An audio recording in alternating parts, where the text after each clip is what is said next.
Нядзеля 14 верасня на Белсаце навіны коротка пра галоўнае станам на гэтую раніцу. Літва двойчы падымала баявую авіяцыю ў звязку з парушэннем расійскай авіяцыі правілаў палётаў. Пра гэта паведаміла літоўская армія. Дзе адбыўся інцыдэнт, вайсковая прэс-служба не ўдакладніла, але звязала яго з вучэннямі Захад-2025.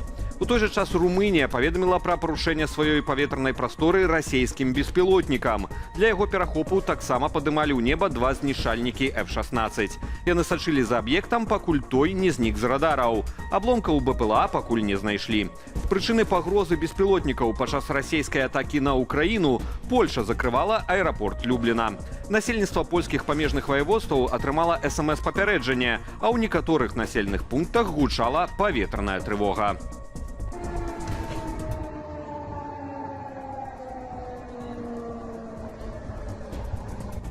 Міністр обороны Віктор Хрэнін праверыў неназванае месца правядзення вучэнняў Захад-2025. Яны цяпер праходзяць адразу на некалькіх палігонах Беларусі. Паводле інфармацыі Мінабароны, беларускія вайскоўцы ўжо адпрацавалі абарону і ахову хімічна небяспечнага аб'екту. А ў Менскай вобласці трэнаваліся перакідваць камандны пункт у запасны раён пасля атакі умоўнага праціўніка.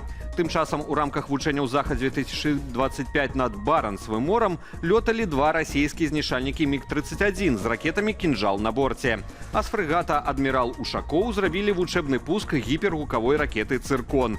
Снарады гэтага тыпу здольныя несці ядравыя боегалоўкі.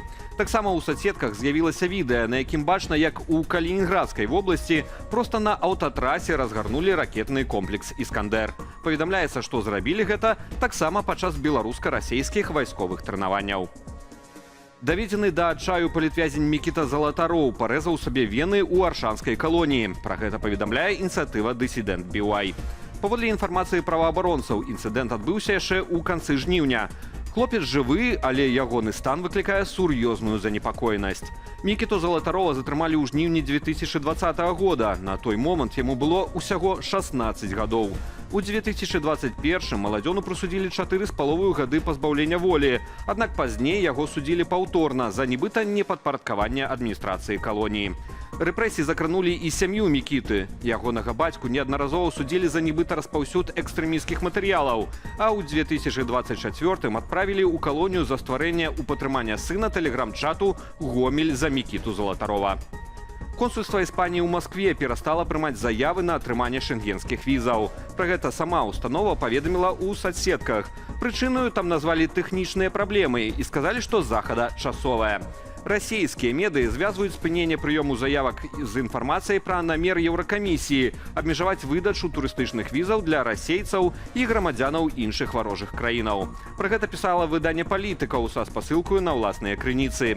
Іншыя медыі паведамлялі, што такія захады могуць увайсці ў 19-й пакет санкцыяў Еўразвязу. Іспанскія візы ў Маскве раней масава атрымлівалі і беларусы. Прапаноўваліся нават аўтобусныя туры для падачы дакументаў. Беларусам цяпер складана не толькі атрымліваць візы, але і выязджаць у Еўразвяз. А закрыццё польска-беларускай мяжы балюча б'е не толькі па рэжыме Лукашэнкі, але і па звычайных беларусах. Чаго чакаць ад усё болей маналітнай жалезнай заслоны і чаму закрытая мяжа – гэта новая гуманітарная катастрофа. У аўтарскай калонцы на belsat.eu разважае журналістка Наста Захарэвіч. Здаецца, ўсё кепска. Так пачынае аўтарка, каментуючы навіну пра тое, што Польшча зачыніла мяжу з Беларуссю. Падзеі пайшлі ланцугом. Напружанасць вакол расійска-беларускіх вучэнняў Захад-2025, арышт у Беларусі польскага манаха, расійскія дроны ў польскім небе, поўнае закрыццё мяжы.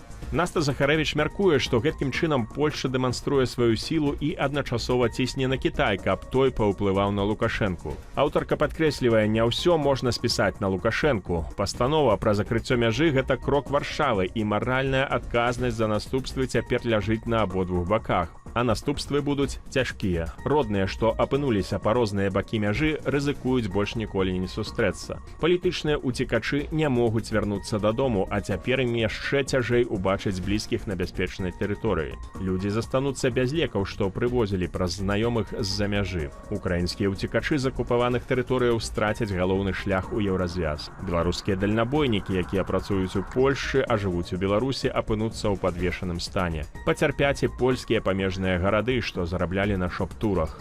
Падрабязней з меркаваннем аўтаркі знаёмцеся на belsat.eu. У горадзе Чашнікі, што на Віцебшчыне, гарэла грамадская лазня. Пра гэта паведамілі мясцовыя ратавальнікі. Узгаранне здарылася ў мужчынскай парылцы. У гэты час там былі людзі. Наведвальнікі самастойна пакінулі памяшканне яшчэ да прыбыцця пажарнікаў.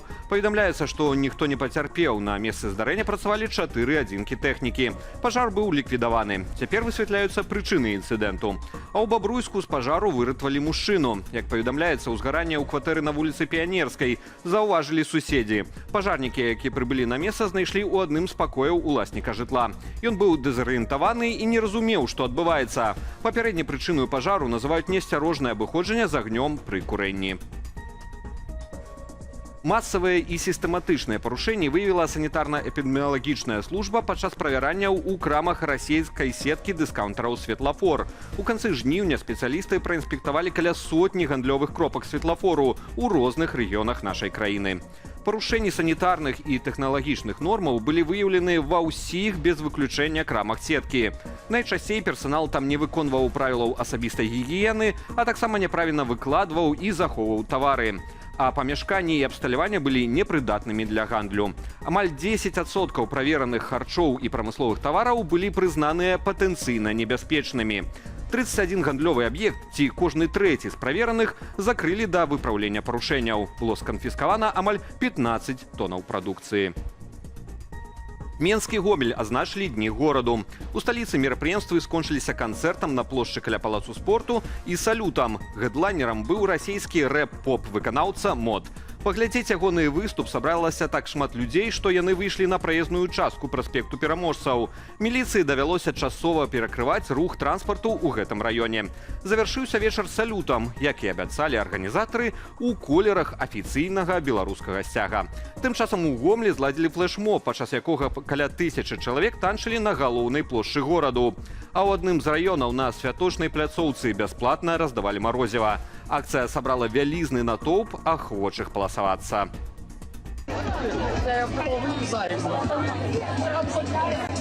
Мороженое раздают. Конечно, раздают. И поэтому здесь ты не пройдешь себя здесь. Если ты туда, в эту толпу, не тебя сожрут. Посмотри, сколько народу.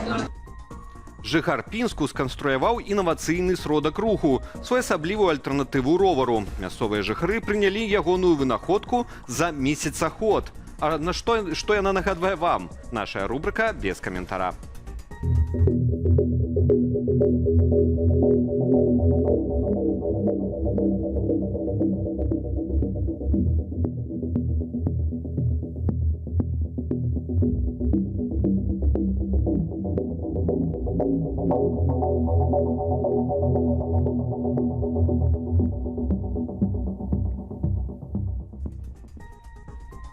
І гэта была апошняя інфармацыя ў нашым выданні. Вынікі ўсяго насычанага тыдня а 19 гадзіне падвядуць мае калегі ў эфіры нядзельнай студыі «Белсат».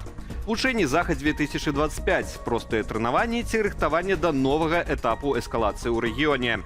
Закрыццё польска-беларускай мяжы і расійскія дроны ў польскім небе. Разам з Віталём Бабіным гэтае пытанне абмяркуюць Валер Кавалеўскі і вайсковы эксперт Іван Ступак. І, несумненна, паразмаўляем пра вызваленне 52 і прымусовае выправаджванне з краіны 51 палітычнага вязня. Сярод якіх і нашыя калегі-белсатаўцы. Расповед з першых вуснаў ад Ірыны Слаўнікавай ды Яўгена Меркіса. Нядзельная студыя «Белсат» а 19 гадзіне. Я ж на гэтым з вамі развітваюся і заклікаю падпісвацца на сацыяльныя сеткі «Белсату» і да актыўнасці пад гэтым выданнем у Ютубе. Але не забывайцеся на ўласную лічбавую бяспеку. Беражыце сябе і заставайцеся з «Белсатам».